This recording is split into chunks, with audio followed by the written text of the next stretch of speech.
The Boxer's fracture is the most common hand fracture that you're going to see in the clinic, and it's usually from punching something and it doesn't really go in your favor.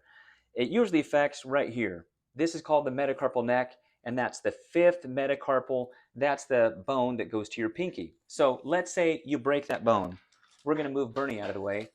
That bone is usually straight, but in a Boxer's fracture, it often angulates. Now, with many fractures, if you see angulation, that's not good because it affects your function, affects your outcome, so you usually need surgery. But what's weird about a Boxer's fracture is many times you can get away with a lot of angulation. 30, 40 degrees, your body seems to do pretty well. You might lose that knuckle just a little bit there, but a lot of people function great, and you might just need splinting, an ulnar gutter splint. Some people can get away even with buddy taping, believe it or not, and they can have pretty good outcomes. So when would you consider sending it to a surgeon? Well, if it's an open fracture, the bone sticking through the skin, that's not a good thing. I send it to a surgeon. If you find when they're making a fist like this and that finger is really rotated, that's a really bad sign. You do not want rotation or malrotation. You send it to a surgeon.